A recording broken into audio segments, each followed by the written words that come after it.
Representative. I am the Lake and Dam Chairman. And tonight we have John Tucci from Lake Savers, who's going to show you what we've done over the past year, and actually 2 years, how the lake has been improving and what our plans are for the future. If you have any questions, we ask that you wait till the end, and then there's a microphone up here. Come up to the microphone, you can ask questions, either John or myself, and we'll do our best to give you good answers.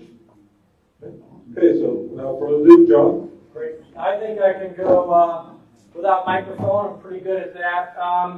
It's great. It actually is great to be here this year. It's nice to be able to leave my bulletproof vest at home, and feels real good for that. Just as a reminder, our mission at Lake Savers is to make lakes and reservoirs healthier using natural, sustainable technologies that work. And we worked really hard this year to try and fulfill this mission for Lake Heritage, and I'd like to acknowledge and thank our team, my team, that did a lot of the work down here. Fred Lishman and Corey Thorpe. Anybody millennials don't know how to work hard, haven't met these two guys. So I'm really grateful to have them be carrying the load down here and help us work together to fulfill this mission. And what it's all about is, our belief is, when you give a lake what it needs to be healthy, the problems that drive us nuts as lake homeowners start to naturally disappear.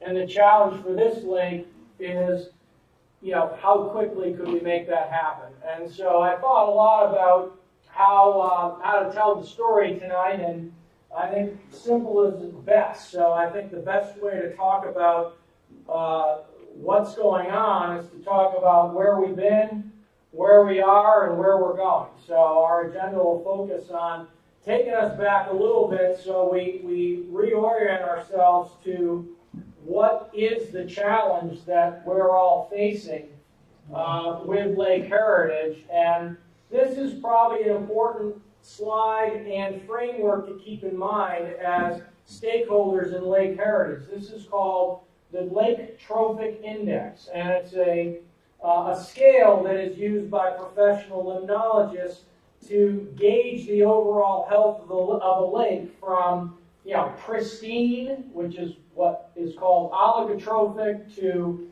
pretty healthy, productive with a good fishery, but still not a lot of weeds and algae, to experiencing some problems, to we're in a heap of trouble.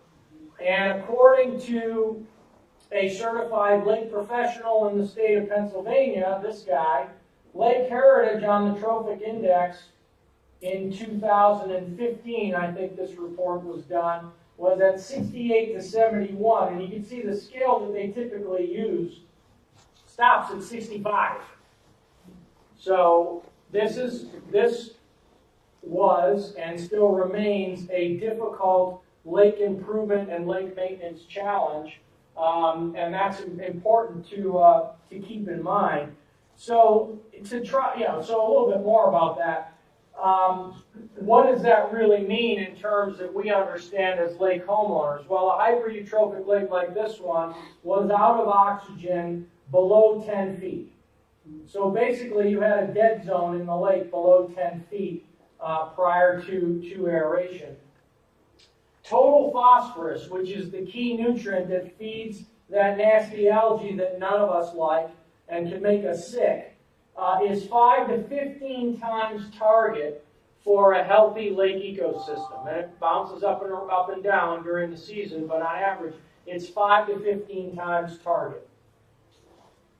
The sediment at the bottom of the lake, at least in the center of the lake, not on the edges, you've got nice, clean, hard bottom edges, which is really, in many areas, which is really good for a lot of the lake, but the sediment, where it's not that nice, clean, hard bottom, averaged 70% organic, meaning it was 70% compost, muck, goop, stuff that can feed weeds and algae, and if you put it on your tomatoes, it almost is too fertile and would burn your tomatoes because there's so much nutrient in it. The main inlet total phosphorus levels are 15 to 25 times target for a healthy lake. So every time it rains, not all through the season, but particularly in the spring, that water coming in is 15 to 20 times higher than what you'd want to come into a healthy lake. And we all knew that the result of this was the algae blooms and the E. coli bacteria that really is not stuff you want in the lake. So in 2015, we implemented our program, the Lake Savers Natural Program, whole lake aeration. We filtered a couple of the worst inlets. We used conventional biological treatment. We put some powders and potions into the lake in 2016. And we even tried some new innovations around chemistry. We tried to use some fairly inexpensive materials that were supposed to lock up phosphorus when we put it in the water and keep it away from the blue-green algae. And the result was what I like to call the big fail in 2016. The big fail. We never obviously want to see this again. And we did put a lot of effort, and we're very grateful to the community for coming to this meeting last year with very valid, very important concerns, but giving us a shot to hit it again in 2017. So our commitment, I believe this is a direct quote from that meeting last September, is we will do whatever it takes to prevent this from happening in 2017. And so over the winter, working with Matt and his team and the board, we developed what we call the 2017 DEFCON plan for this lake. And it consisted of 3 specific treatment pathways.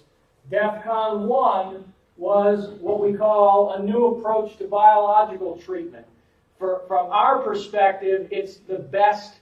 It would be the best alternative because it's the most healthy for the lake, and for you, it's also the cheapest. Okay, so that's 2 good things in its favor. But we had no idea if it would work. So then we developed DEFCON 2, which, and we'll share these slides so you can read this detail if you want.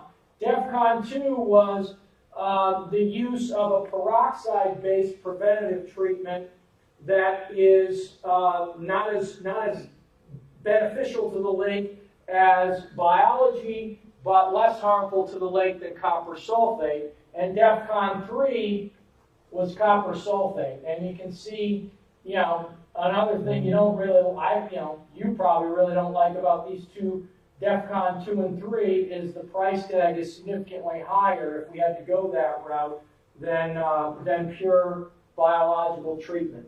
So that was the game plan. Research and developed a completely new approach to biological treatment, way beyond these off-the-shelf potions and powders that we had tried the year before.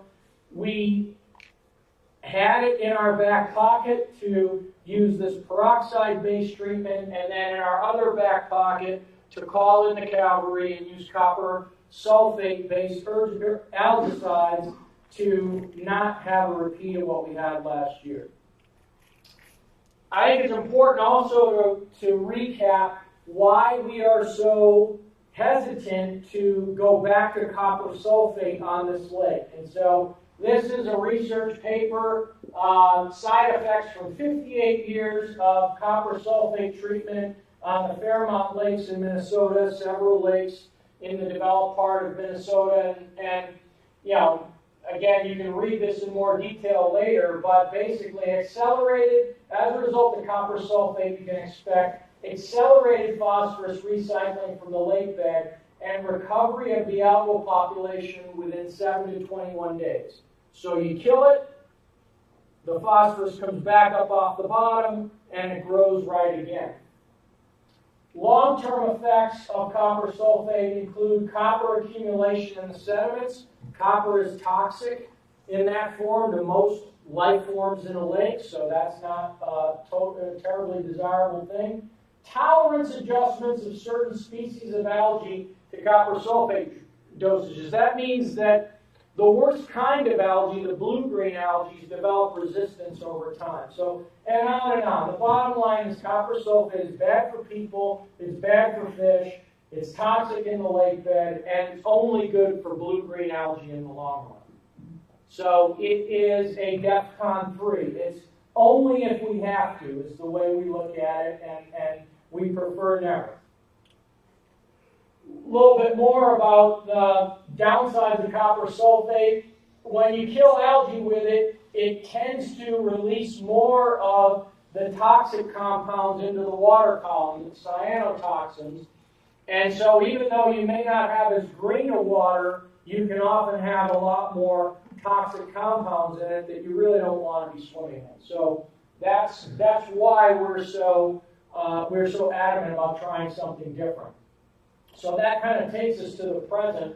What we actually did this year was biological treatment with very minimal use of peroxide product early in the season. So we really were able to stay at DEFCON 1 and barely dip into DEFCON 2. No copper sulfate used at all. So any rumors around the lake that, oh, they must have hit it with copper sulfate, not true. What we actually did, though, is the lake, if we all remember, the lake was blooming very early this year. It started turning green in April. And by May 1st, it was bad. And we started treating the last week of April, and we were just getting started with this biological treatment, figuring out how to do it efficiently. We put a treatment in. We thought we saw some minor results. We came back, hit it again within a week. Thought we saw a little bit more results, but by May 10th or so, the lake didn't look a whole lot better. And I remember talking to Matt, and Matt said, it doesn't look like it's working. I think we need to go to copper sulfate. And so we scheduled the copper sulfate, the other treatment company, that would come in with copper sulfate for the Thursday before Memorial Day. And I said to Matt, if you guys will let us do it, we'd like to hit the lake at least 2 more times before Memorial Day to see if we could knock this thing out. And so we did that, and the Monday before Memorial Day weekend, or maybe Tuesday, we were able to call the other company and say, you don't need to come out this Thursday. We also added 3 additional diffusers to the deep end of the lake. We'll talk about some interesting results as a result of that. The cove cleanout by this community, the effort that was put in by your team was absolutely, I think, a huge help to the lake. Getting all of that junk out of as many coves as you could get to, and I know that they're planning on continuing that this year. Absolutely fantastic strategy to help keep this lake clean. The reinstallation and improvement of the inlet barriers, combined effort by our guys and by the maintenance crew that you have. We worked together. They got blown out in the spring with some heavy rain. We had to come back, get them back in place, figure out how to reinforce them. So that was a great team effort. And then the installation of the plants, the hyacinth plants, the floating islands, and the one, at least one cove where you sectioned off the whole cove and had all those plants growing, was a really great experiment. One of the findings that many of the folks that have studied this lake, I think including the group from the university this year, was that you don't have enough plants taking up nutrients in this lake, so the only thing left to use it is algae. So by putting those hyacinths in, it was really a fast way to get more vegetation into the lake that doesn't bother boating or doesn't hurt anybody, helps clean the water, and then the best thing about it is that they then made the effort to pull all of those plants out of the lake so that all of the phosphorus and all the nitrogen that they used up out of the lake this year is now going to get dumped somewhere else. So you've actually removed some nutrient from the lake. So great team effort, and fortunately we only had to go pretty much to DEFCON 1. And for us, the real game changer was this bioblast treatment. So where we failed last year with the chemistry approach, we tried to be innovative with chemistry to fix the lake, we kind of had a realization over the winter that we've got a biological problem.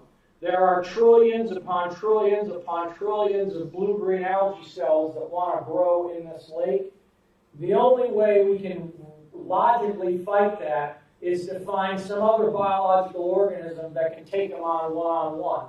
And it turns out the only way to do that cost effectively is not to dump a bunch of potions and powders in the lake, but to actually get into the brewing business. So instead of being a microbrew for beer, we're a microbrewery this year for beneficial bacteria.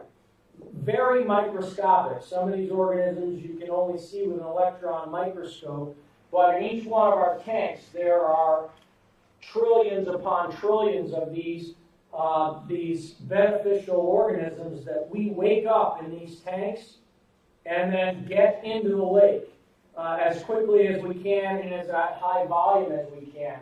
They're all natural, beneficial bacteria strains. They're very common soil and water organisms, so there's nothing weird in them that you don't see out in the environment. We're just concentrating them.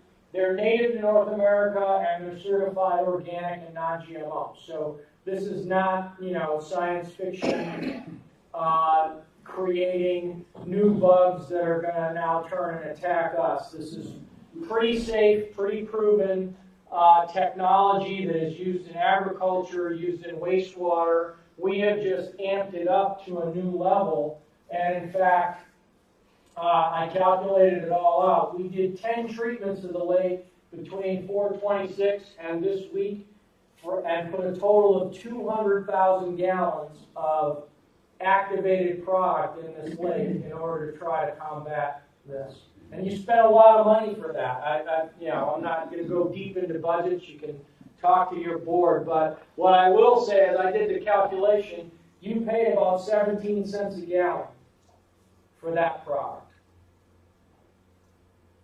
And if you can find a cheaper way to do what we did this year with this product, let me know, because I'll start doing that. And I think most of you might have seen that's a 250-gallon tank that we have on the boat. We had another one on a truck that we're able to get into the coves.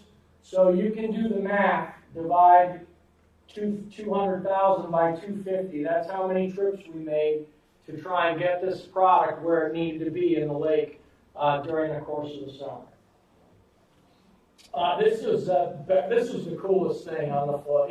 I love the little ones; those were great. But this is really innovative. You basically took a dead-end cove, your team, put a simple, inexpensive boom in, and how many plants did you start in this when you first started it, Matt?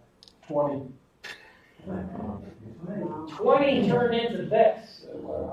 Water hyacinth. It grows great. And, and now all of that's been harvested. 99.9% of that's been harvested out and is taking that nutrient right out of the lake. So really great.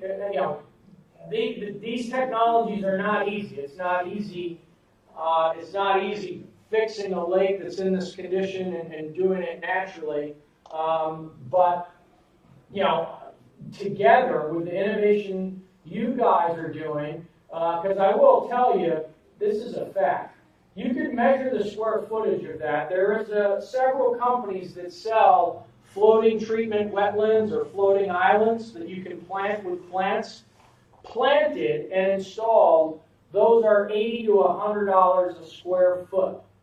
So if you want to do the math, you measure this by this. And you could do the math of how much that area is. That one area with one of these manufactured floating islands probably would have cost you $100,000. That's a guess, but that's the, you can do the math at $80 to $100. Under 200. What's that? The cost was under $200. Under $200. To do all of them. To do all of them. So that's innovation right there. That's what it takes to, it kind of takes a village or takes a community That's what it takes to turn a lake like this around, is that kind of thinking and innovation. So now it's time to talk about results. I think we can all agree that 2017 was an improvement, but what does the data say? We've got a lot of it. So we're going to cover what the data says about algae, about water chemistry, and about sediment chemistry. For those of you that are not into data and would rather surf on Facebook or whatever for the next few minutes, I can sum it up in two simple graphics. 2016, that's what the data said. 2017, that's what the data said. So, well, let's dig into the real differences. This is a picture of what we call an algae community assessment. The green color is blue-green algae. It's the algae you don't want in your lake in any quantity. It's natural to have 1 to 10% of the total population be blue-green algae even in a healthy lake. But you can see, great, in the spring we were all happy. We had good water clarity, no blue-green algae. We thought, the aeration is going to work great. But pretty soon it got warm and a lot of other things happened. And blue-green algae was over 95% of the total population of the algae in the water in this lake through virtually all of 2016. Then we get into 2017 right here, and you can see it's starting to bloom. As early as March and April, it's starting to get bad, 25-30%. And this is right around the time we started our bioblast treatment. We were a little late. I mean, it caught us by surprise that it bloomed that early. So we were, I guess, just in time. And you can see we treated probably 3 times between here and here. And you can see how within a couple weeks after that, it really started to flip. And now we were in through the summer where we really had very little blue-green algae in June and July. Started to creep up a little bit toward the end of August and the end of September. But there's a second part. Well, first the takeaway from this. Bad algae dominated in 16. Good algae, for the most part, dominated in 17 once the bioblast treatment took hold. And then this is specifically the blue-green algae pattern of growth through 16 and 17. So I've isolated blue-green algae. 95+% through all of the summer of 16. It naturally dies off in the winter. Started climbing up again early in 17. We hit it with a bioblast. It took about a month for that to kick in, and then we dropped it right off the table until it creeped up just a little bit in the end of 17. Well, we were kind of backing off the treatment also to kind of save a little bit of budget as well. So the takeaway here is blue-green algae was reduced to virtually zero risk or concern Memorial Day through Labor Day. However, we did learn that, because we've had some fall issues, we did learn that as it creeps back up past 10%, we really need to be vigilant, because that's when we were starting to see some collection in the coves again this fall. Now, another piece of good news related to that is a measure of not just percent, but the total algal cells in a sample that we take. It's cells per milliliter on a slide, and you can see when the lake blooms like crazy with blue-green algae, you've got 600 plus, 500 plus, 400 plus cells per milliliter. Cells per milliliter. A milliliter is a very small amount of water. But you can see as we got into 17 and the bioblast kicked in, we maintained significantly lower cell counts of all types of algae in the water for all of 17. So even though we had some creeping of the blue-green algae in some of these, it's still on a pure number of cells in the lake basis was way less than anything we experienced in 2016. And again, that's where we kind of started the bioblast. The lake was much cleaner in terms of total amount of algae in the water column in 17. You know, the cell counts in 17 reflect a pretty healthy, balanced level of growth in the lake. Now, I'd love to keep next year. I'd like to have them all be under 100, or you know, under 60 even. That would be even better. But big improvement, almost a tenfold improvement on some of these versus 2016. The microcystin testing. This is not testing that we do. This is testing the other company does. This is the stuff that can make you sick in the lake if the blue-green gets bad enough. So in 2016, the target in Ohio, you know, the target of warning, and really you got to take notice because Pennsylvania doesn't have one, and neither does Michigan, but Ohio does, is 20 micrograms per liter. So you can see we were okay in the center of the lake for part of the summer, but way over in the nearshore areas where it was really green and nasty. And then later in the year, it got incredibly bad.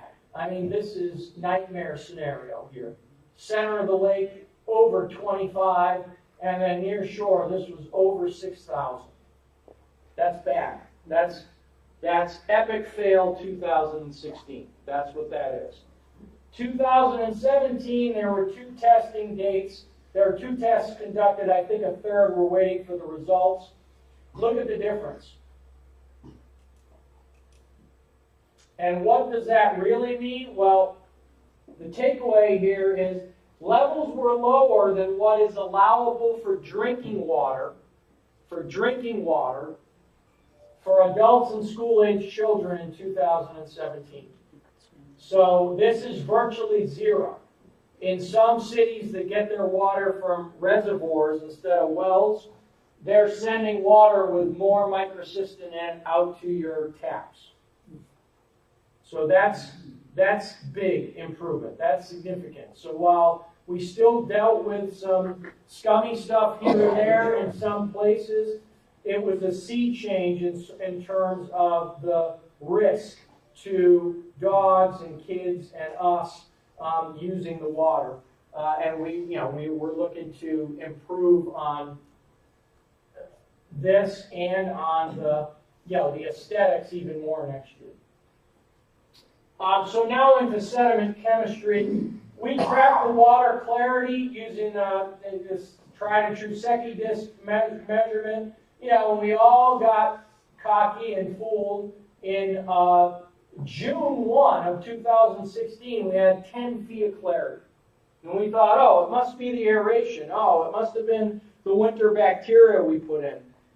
And then the lake taught us a lesson. As we know, both with algae and water clarity, what we think actually happened is we had a good snowmelt year and the lake filled up with good clean water from snowmelt in 2016, but the nutrients were high, and as soon as it got warm enough, the blue-green algae took off, and we were done. In 2017, the water coming into the lake wasn't really great. We didn't have a lot of snow, and the early water was a lot of runoff from the barren farm fields. With the spring rains, I think they brought in a lot of nutrient, and so the algae actually started to take off earlier, but we got on top of it, and while we didn't have what I would call great water clarity, it did start to improve significantly as we got into the fall. And the takeaway here is there was a lot less bad stuff in the water that could affect water clarity, but there was still a lot of stuff in the water. So it wasn't going to hurt you. It wasn't real icky. It didn't make you feel real slimy. But because there's still so much nutrient in the lake, something is going to grow there. At least this year we had stuff growing in the water that was healthier for us and healthier for the lake. But our goal is to bring the nutrient levels down enough in future years to keep the lake above what I consider kind of a minimum clarity target of 5 feet. I'd really like to see 6+ feet of clarity. That would be like a really neat goal to get to on this lake as quickly as we can. Total phosphorus. Big changes. I mean, you can see, I don't know what, here's what I can say about this. I think we have to take some credit for this trend here. The levels were so high prior to this year and so bouncy that this seems to be an unusual pattern. We obviously had a spike here in August, probably related to some heavy rains. We want to track this over probably another couple of years and see if we can continue this kind of overall downward trend and eliminate these real big spikes. So we think this is going in the right direction, but it's a little too early to tell for sure. This is when we started the bioblast treatment. It's improving, we think, but this is still the major issue that needs to be addressed moving forward. You can see this is the target for a healthy lake.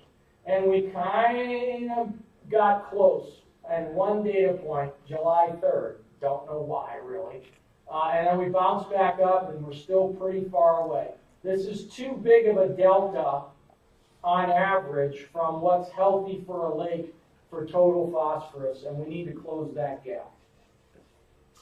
This is what's called soluble reactive phosphorus. That's the phosphorus that the algae can use right away to fuel its growth.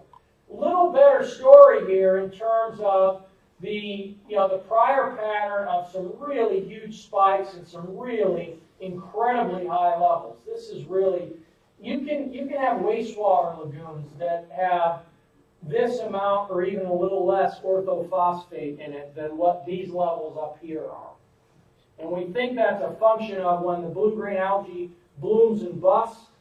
As those cells die, they release a ton of phosphorus into the water, and then that fuels the next bloom, and then it kind of comes down a little bit, and then a lot of it dies, and it fuels the next bloom. And what we think is that by, again, working the bioblast treatment, we think that this pattern is significant in that we're starting to see a much more much less volatile bouncing of the orthophosphate, and we're seeing a pretty strong trend line over time of getting it closer to this ideal level of this is 10 parts per billion, and we hit around here, we hit levels just over 30 parts per billion. So you can see the difference. This is 30 parts per billion. This is 160 parts per billion. Big difference. Actually, it might be more than that. This might be 1,600 parts per billion. So we think this is the key to why we had such a great result for most of 2017 is that we got very consistent reduction in this bioavailable or soluble reactive phosphorus. And we want to push this even harder next year. We think the way to do that is to start treating the lake earlier so that we can avoid this kind of spiking in the early spring when the lake wants to start to get into that bloom cycle. So here's dissolved oxygen. You can see in 2016 the aeration system was not able to keep dissolved oxygen above the target of 2 milligrams per liter in the 40-foot depth of the lake. This was still a pretty big improvement in dissolved oxygen over prior years with no aeration system, but this was identified as a problem, something that we needed to fix. You can see in 2017, we had just one point where we were getting close to the lower limit, but recovered fairly quickly and stayed pretty consistently above the lower limit for the whole season. And we'll have numbers from today too, but as the water gets colder, this will most definitely go up in the last measurement of the season. The takeaway, dissolved oxygen is much better in 17. The additional diffusers were key, but we think that the reduction in blue-green algae was even more important, and we'll talk about why on the next slide. So this is the temperature of the water at the surface, which is blue, the middle of the water column, which is 20 feet down in the 40-foot zone, and 40 feet down at the bottom in the deep part of the lake. And what this tells us, what our aeration system is supposed to do is mix the lake well enough and rapidly enough that it pretty much equalizes temperature top to bottom, even in the 40-foot depth. And you can see in 2016, until we hit the fall when the water gets colder and, actually, it wasn't even that. We added the diffusers. We added the new diffusers. We had a pretty big delta in 2016 in temperature from top to bottom. No offense to any engineers in the room, but you got to realize that this system was engineered by a professional engineer doing all the calculations that engineers do and to size these systems. And actually, they sized the system originally for 18 diffusers. I'm a pretty conservative guy. I won't tell you what they called me in high school. Can't tell you that. But I'm a pretty safe guy. I'm a pretty conservative guy. So I took that 18 diffuser design and we upped it to 23 when we implemented the system. So that's probably a 25% safety rate relative to the engineered design by the professional engineer. And we still have this delta. So it tells me that real-world conditions are a little different than what the desk jockeys see when they do these calculations. So fortunately, we had sized the system so that it could be expandable again. And we added the 3 diffusers in the very deep part of the lake, upping up to 27. And look at the difference through the summer. Very small delta in temperature all through this whole year as a result of the addition of those diffusers. So what that says is that the system is doing a much better job of circulating the water fast enough to pull oxygenated water down to the bottom and keep that moving continuously.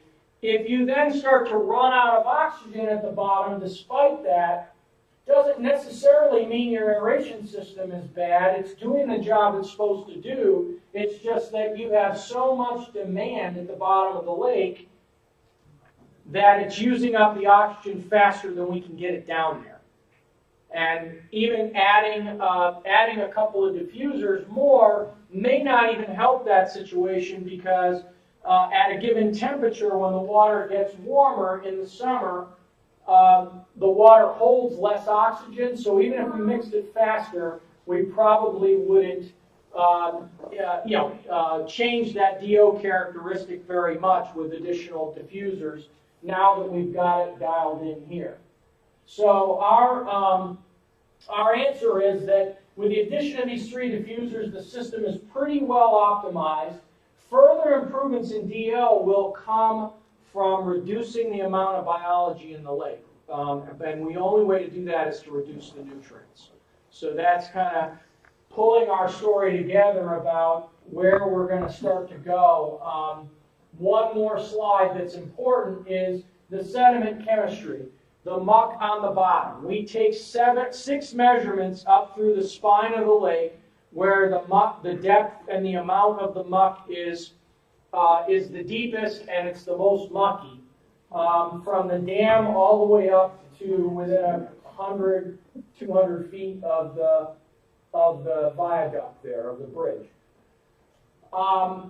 And before we started in 2015, the average organic content of that muck across those samples was 70% compost and 30% mineral, sand or silt, crushed rock. While we failed on a lot of things in 2016, one of the things we didn't fail at was starting to reduce that muck on the bottom. And so you can see we had some dramatic improvements in reducing the amount of compost in the bottom in 2016. We kind of spiked up a little bit here, probably from inputs of new stuff with the spring runoff season off the farm fields. Kind of got it back under control. The key point here is the healthiest lakes in the world. I'm talking, lakes that you can see 50 feet down in. Their level of organic in the sediment is 10% or less. And we're hovering just around 20% on average now as a result of aeration. Now, it's because of where your muck is, it's very difficult to measure the thickness change over time, but we can correlate this with a lot of other lakes that we work on where we have done actual depth measurements of the sediment. And our conservative estimate is that you've taken at least a foot of muck out of the 75-acre zone of the lake that's very mucky in the center of the lake, which equates to 75 acre-feet of muck, which equates to about 120 cubic yards of muck, which if you had to dredge that out, it would have cost you more than $2 million to do that. So the aeration system, by the chemistry, this is still an estimate, so, don't take this one to the bank. But we know, as a result of this change, if we started out with a pile of muck on the bottom that was 70% organic on average, and we've got it down to 20%, the only way that happens is that we've reduced that organic layer, and we're getting more and more concentration of sand and silt in the bottom. Bubbling? It is they call it biological dredging. So by getting oxygen to that compost pile, it's like a compost pile in your backyard. You start out with a huge pile of leaves, and if you aerate it and turn it a few times once a week, the bacteria and the little critters that can eat those leaves, same thing, that's the same stuff that's on the bottom of the lake. And the bacteria that we're putting in at the surface, some of it works in the water column, some of it goes down to the bottom and eats the compost at the bottom of the lake. But it needs oxygen to do that, so that's where the aeration and the bugs work together. So, you can get back off of Facebook and, see the conclusions. Fighting with biology works. I don't think there's any doubt. I mean, Mother Nature can throw us curveballs. She threw us one this fall when which required us to come in and treat again because we didn't want to end the season on a down note and have the lake, go to sleep with a big blue-green algae bloom on it. So we whacked it again this week. But the data is pretty incontrovertible that this bioblast technology worked to break the cycle of blue-green algae for this year. The cove cleanup strategy is high payoff and should be continued. The floating islands, great innovation, should be expanded and continued. And then the observations indicate that the inlet filtration work that we've done are reducing the amount of sediment and nutrient reaching the lake. Matt had an observation that when they put the floating islands in behind our barriers in Plum Run, the bottom was pretty firm and you could walk out there and put them in. And when they went to take them out, they were pretty deep in really soft, goopy stuff. So it's kind of hard to measure by the numbers how well they're doing, but they're clearly doing something. And we think that as budget allows, we need to continue, and I think the committee has already continued to do some additional filtration work upstream from the lake, and that is a key strategy to continue as well. So, and the future is very short, so don't worry. The future is very short. So where to from here? You may be thinking, and I'm kind of thinking because our guys are busy up in our other part of Pennsylvania for a lot of the summer, so I got the short straw, and a lot of that 200,000 gallons of product was put into the lake by yours truly this summer. So you're probably thinking 2017 was great, but how do we get off of this expensive train? you know, we don't want to be putting 200,000 gallons of biology into the lake every year for the rest of our lives. I certainly don't, and I know you probably don't want to pay for it.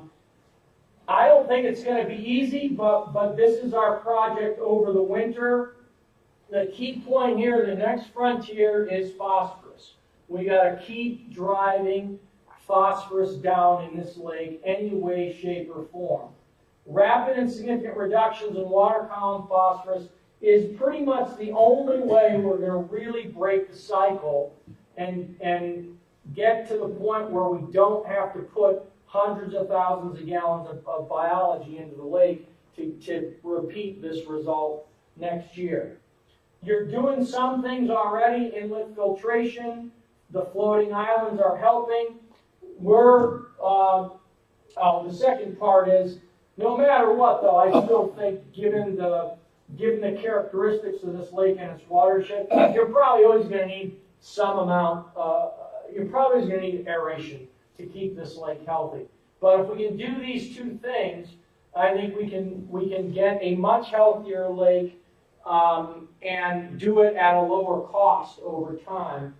One of the things we're doing is this is a PhD from the University of Minnesota. This is his PhD student. This was a picture on their visit to my lake in Michigan.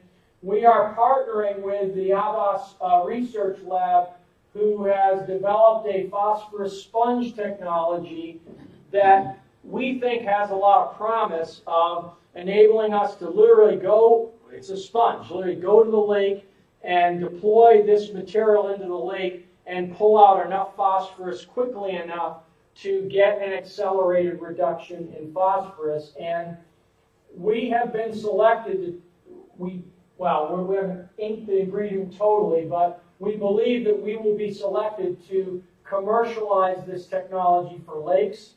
And if there's one thing that I know about the lake market is, if this technology is greater than sliced bread but no one can afford it, who cares? So my role in commercialization will be to make sure that what they're telling me about the potential economics of this technology doesn't get messed up by somebody who thinks that lake homeowners have unlimited pockets to dip into to pay for this kind of thing. So that's where we're trying to go. In the meantime, we need to keep pushing on the inlet filtration and the floating islands to help move that phosphorus curve down for the lake and get us off the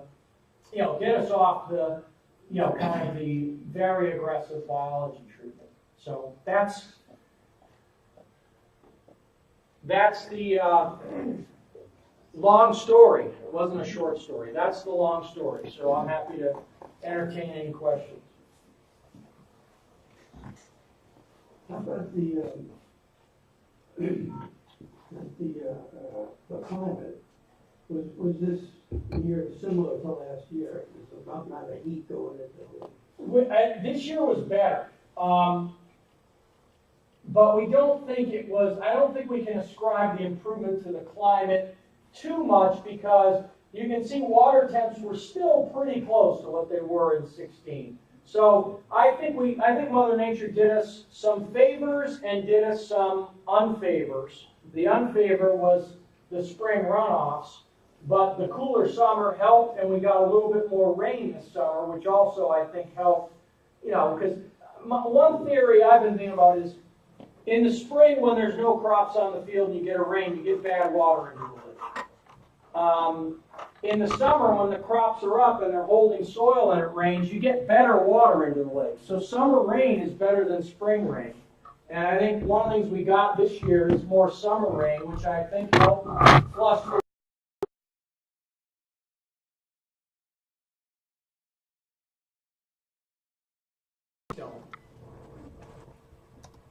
Only time will tell on that.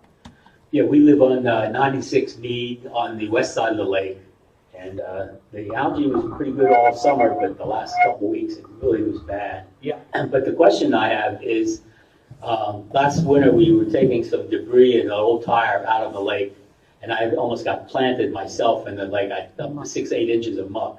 I couldn't get out. I had to get somebody to drag me out. But are they going to plan to aerate or dredge the coves on the west side of the lake? I mean, I know you did the east side last year. We're going to try to get to the coves that we can actually get into, but some coves we're not able to get into because of all private property all around, and there's no access to it.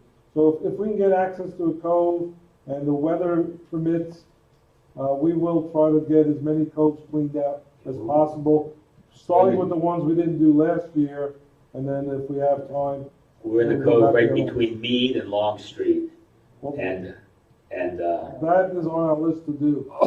thank you, because I don't want to get stuck again. Yeah. I get planted in the lake. I might, grow some, maybe some hair anyway.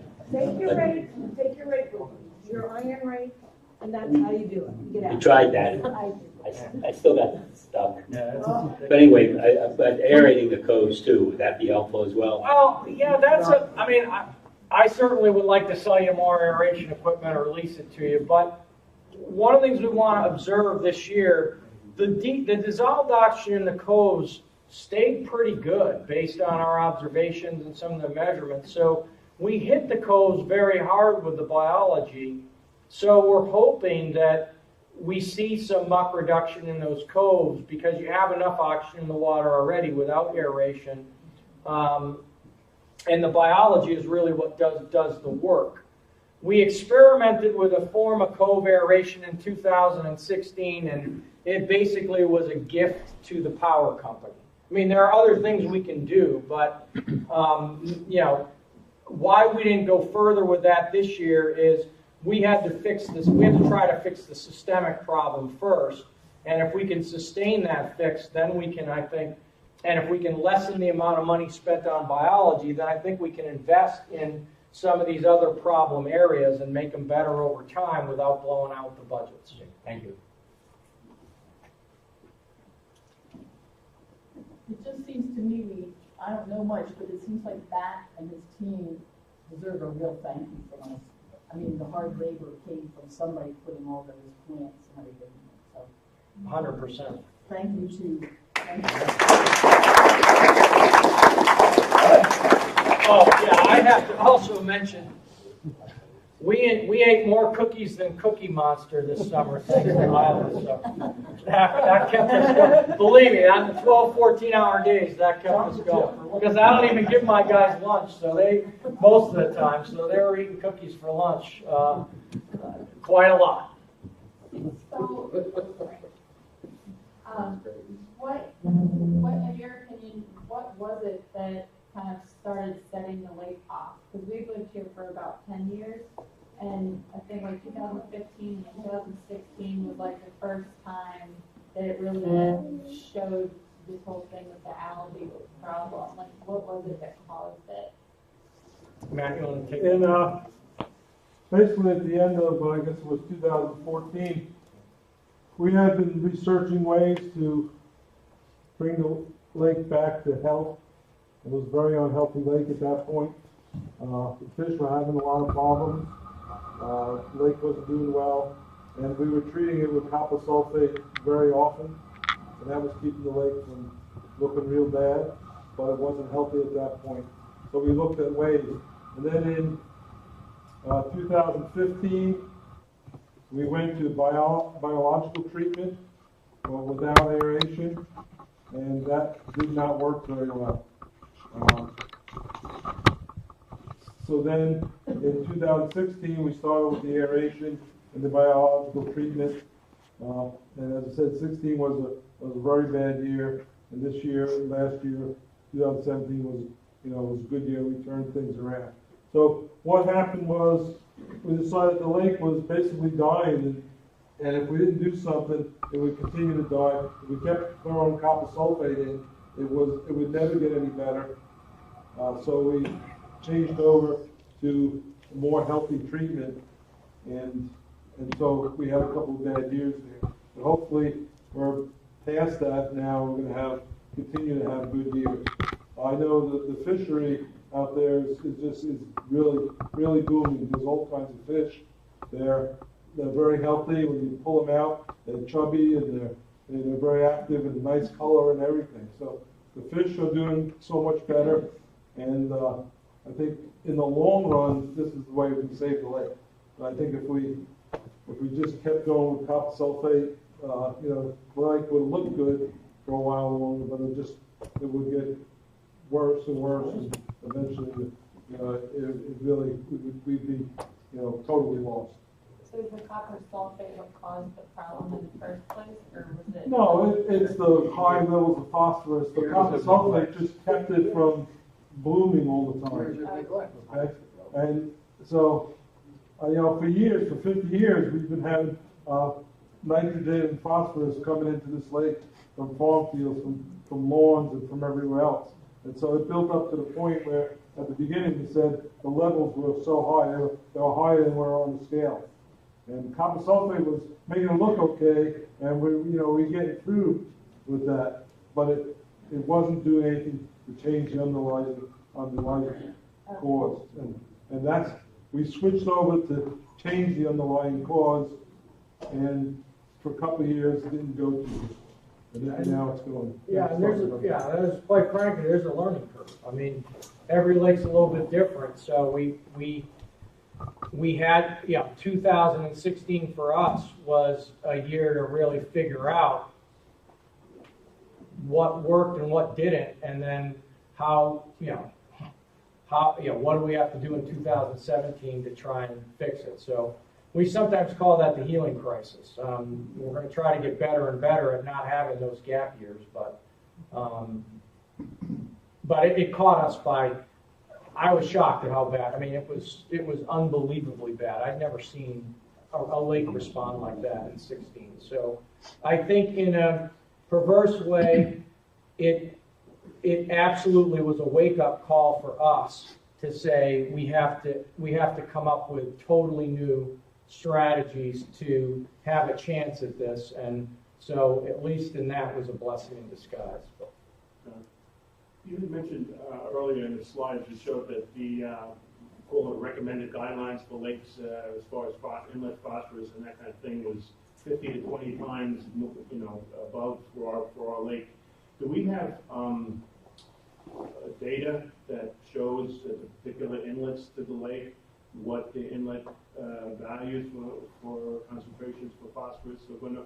Or was it kind of just summarized, or We have some data from, I think, 15, and we took some data. We took some samples in the inlets in the fall of 2015 and some in 16.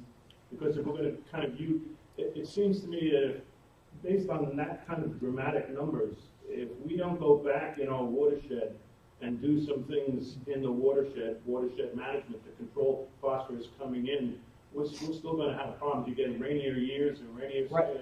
We're still going to have boatloads of phosphorus coming in. The challenge with that is that's always, you got to do it, but you got to realize it's a long-term play, because getting people who own land away from the lake, they don't care. Yeah, it has to be maybe more aggressive watershed management. You got to remember, we control the lake, but we don't control outside the lake. There is a conservation district, and they work with the farmers and try to do all kinds of things to control runoff from farms. So we don't really have any control about that. We are doing some things like trying to have like step pools, so they'll drop sediment. We'll put the filters in. Okay, we're working now on a proposal from the DCNR to actually reforest some of the community properties around here. And by reforesting those, that will help to stop the nutrient flow coming into the lake. So we're doing a lot of stuff to do that, which hadn't been done for 50 years before this. Right. But you got to realize that that's a slow process. You don't just stop it right away. And there's also 50 plus years of phosphorus and stuff in the lake, which we have to remove. And that's one reason why we did the water hyacinth experiment. And next year we intend to expand on that somewhat. Get more in and get plants in the runs going into the lake. You might have seen this year that in a lot of the areas that had little runs going into the lake, community areas, we let the grass grow up. This helps filter and stop sediment flow.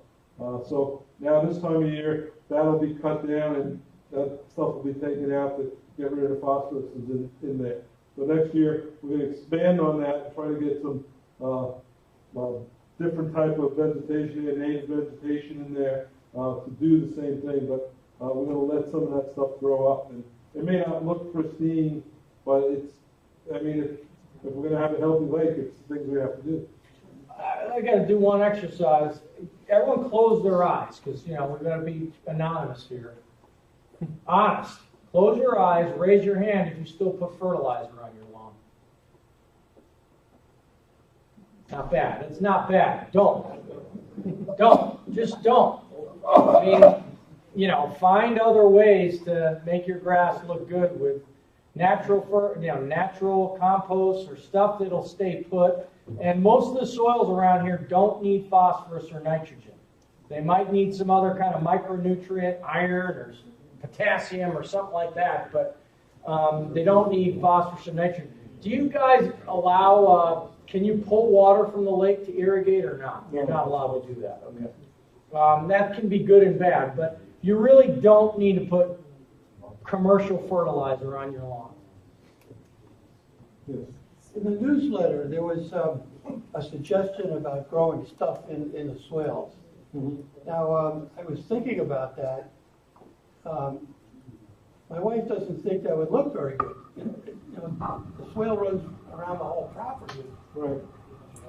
What could we put in there that might look okay? Well, you can put wildflowers in there, native wildflowers, which might look better. You could put shrubbery in there. Yeah, things, you know, things like that, and flowers and things like that. The thing is, what you want to do is when they're in there, when they're growing fine, but once they stop growing, you need to get them out and not let them die in there, and then the phosphorus gets washed into the lake. Just letting the grass grow, you don't have to let it grow real high, just letting it grow up to 5, 7, or 8 inches will help filter the flow. So it doesn't have to get to the point where it's it's not looking good. It just instead of being cut to 2 inches, which a lot of people cut their lawn, you should always leave your lawn deeper anyway. Let it grow to 7 or 8 inches in those swales, and that would do it. And you keep it trimmed at a little bit higher level. That would help. Speaking of trees, Adam McLean from the Conservation District came and he showed us an aerial view of Deep Creek Lake, and he showed us how you couldn't see anything at all because it's totally surrounded by trees, and the lake is pristine. And if you go out to the reservoir, Chambersburg, it's the same thing. But in the fall, nobody rakes leaves out there, and all those leaves fall into Deep Creek Lake or fall into the reservoir, and it's not a problem for those lakes. Right. Will we get to that point where our leaves can fall in and we don't have to take them out of the lake? Or is there, I also have read that there's good microorganisms in the leaves that are good food for the fish. Yes. So when we're trying to clean out the coves, I'm feeling, I take some stuff out of the coves, but I'm kind of, I don't understand totally the good and the bad. Yeah, it's probably a bit of a trade-off. My lake in Michigan has been more forested than it is now. It's 13,000 years old. And for 12,950 years, it had a sand bottom across 80+% of the lake. And every year, tons of leaves would fall into that lake. But because it wasn't getting phosphorus from anywhere else, the lake was in balance in its surroundings, and every year the leaves would go in. There was enough oxygen at the bottom, the microorganisms would break them down, they would start to feed the fish, and by the next year, all that stuff was gone. The problem with a lake like ours, mine now, and yours, is that there's so much unnatural stuff coming in that is almost impossible to stop because it's coming from farms that are several miles away, and when it rains, it comes in as a raging river that you just can't stop.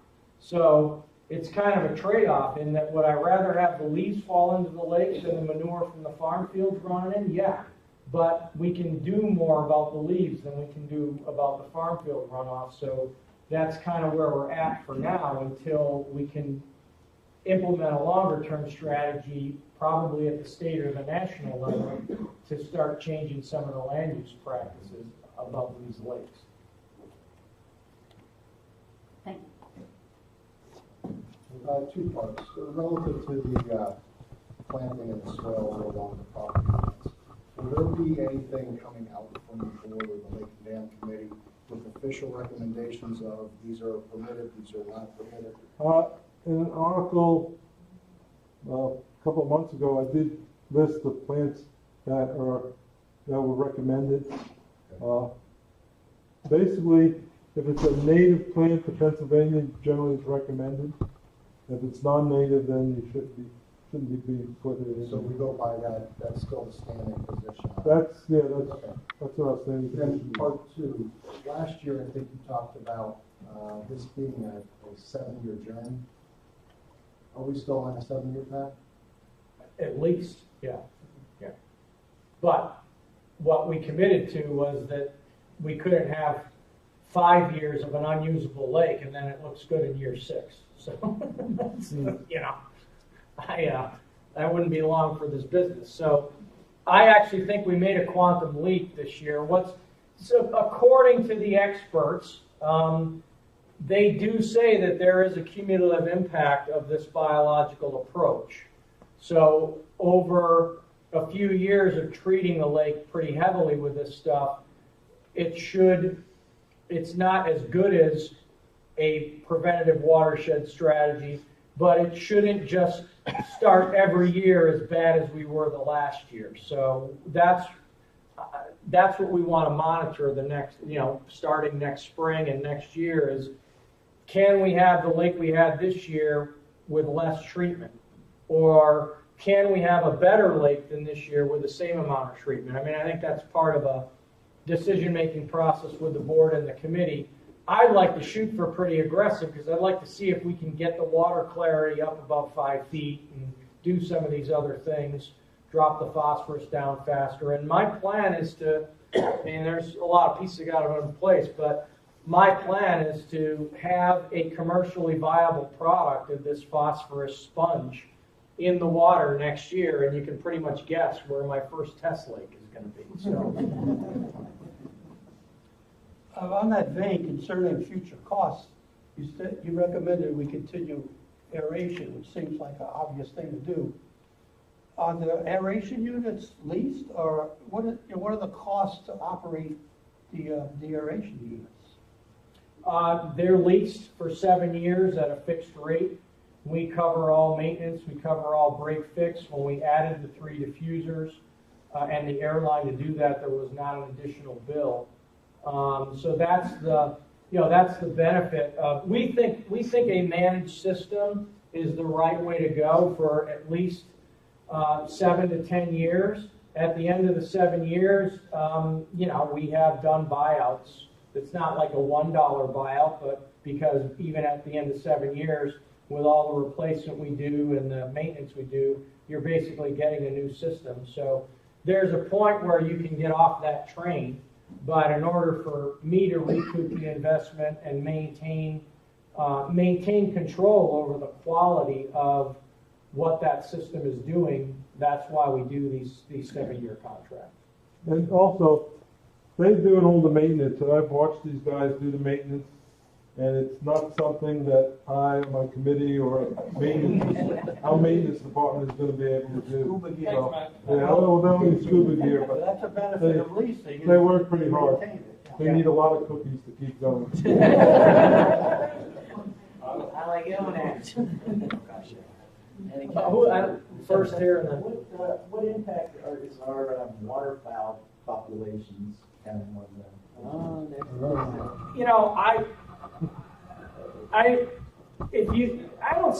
don't know how many geese are here when I'm not around. I didn't see enough geese where I was alarmed at it when I was here from, April through this week.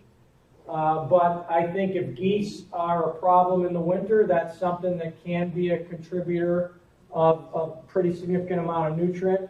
All of the birds of prey waterfowl, the herons, the hawks, the eagles, the osprey, those are your best friends because, quite frankly, if I should have said this earlier, the way we're currently taking phosphorus out of the lake and why it is a slow process, slower than what we want, is we're taking phosphorus out of the lake by growing fish. And the only way to get that phosphorus out of the lake is, one, to do the floating island plantings and pull that stuff out of the lake at the end of the season. The other is every fish that's eaten by the herons, the eagles, the osprey, and any people that eat fish or fertilize their tomatoes with white perch are actually taking phosphorus out of the lake. 100 pounds of fish equals 1 pound of phosphorus. 1 pound of phosphorus is enough to grow 10,000 pounds of wet weight of algae. So that's the math. So your white perch tournament, I understand you got catfish, a lot of catfish in the lake that are breeding now. Those fish are taking up phosphorus. Now, if you just let those fish die in the lake, that phosphorus returns into the lake. But if the birds and you are taking fish out, put the trophies back, but take the white perch out, take the yellow perch out. If you don't want to eat them, Throw them to the herd. throw them to the heron, bury them around your garden, and get them out of the lake. This lake can support the harvesting of a lot of fish.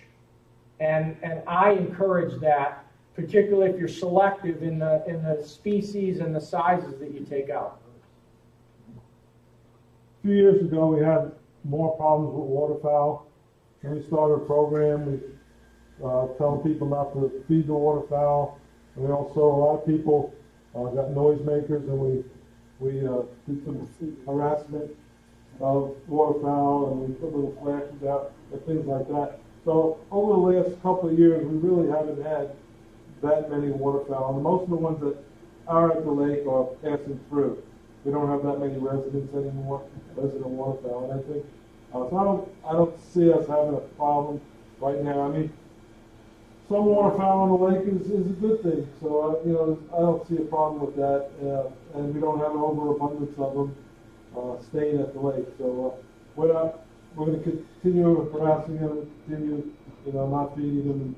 I think It's really the goose. I wouldn't bother. Because you have the two swans that come back last few years. They come back and they stay for an extended period of time.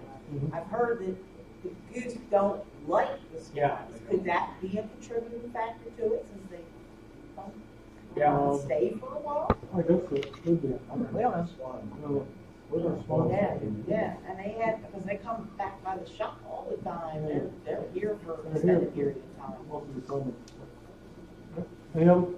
Is the makeup of the biologics we're putting in a trade secret? You didn't mention generally. Some of it is, yeah. Some of it. It's a lot of bacillus. It's a lot of bacillus. Bacillus is the most aggressive organic eater. And actually what the biology is doing, it's not eating phosphorus directly. That's another reason why I don't see the phosphorus drop. Bacteria is not a very good phosphorus eater. It's a great carbon eater. And it turns out that blue-green algae needs more than just phosphorus, nitrogen, and sunlight. It also needs a lot of these organic carbon compounds. So the short circuiting that we're doing is more about affecting the carbon cycle than it is the phosphorus cycle. But yeah, it's not something I advertise too much. Yeah, question. Well, John, thank you very much. You were very